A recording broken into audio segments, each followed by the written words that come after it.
সারা দেশের ন্যায় নেত্রকোনার দুর্গাপুরে পালিত হয়েছে বাংলাদেশ জাতীয়তাবাদী ছাত্রদলের ৪৬তম প্রতিষ্ঠাবার্ষিকী।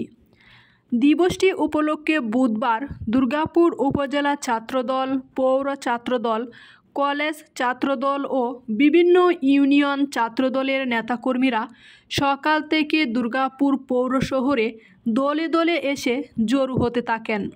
এরপর এক বর্ণাঢ্য র্যালি দুর্গাপুর পৌর শহরের প্রধান সড়কে প্রদক্ষিণ করে। এ সময় বিভিন্ন স্লোগানে তারা চারপাশ মুখরিত করে তোলে।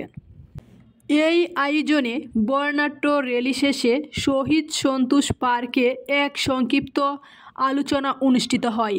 এতে বিএনপির নেতৃবৃন্দ ছাত্রদলের উদ্দেশ্যে বিভিন্ন দিক নির্দেশনামূলক কথা বলেন। ফ্যাসিবাদ মুক্ত বাংলাদেশে এমন আয়োজন করায় বিএনপি ও যুবদল নেতৃবৃন্দ ছাত্রদলকে অভিনন্দন বার্তায় সিক্ত করে বলেছেন, সমাজের উন্নয়নে ও ভবিষ্যৎ বাংলাদেশে বিনির্মাণে ছাত্রদল অগ্রণী ভূমিকা পালন করবে।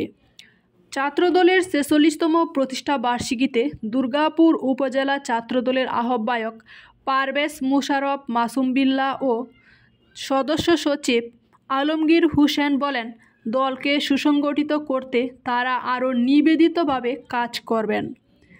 দীর্ঘদিন পর বাংলাদেশ জাতীয়তাবাদী ছাত্রদলের এমন বর্ণাঢ্য আয়োজন নেতা কর্মীদের মধ্যে নতুন প্রাণের সঞ্চার করেছে। নতুন বাংলাদেশ বিনির্মাণে ছাত্রদল রাজপথে সর্বদা সোচ্চার ভূমিকা রাখবে, এমনটাই প্রত্যাশা করেন বিএনপির অঙ্গ সংগঠনের বিভিন্ন নেতাকর্মীবৃন্দ। বর্ণিল আয়োজনে সারা দেশে ছাত্রদলের ৪৬তম প্রতিষ্ঠাবার্ষিকী উদযাপিত হয়েছে।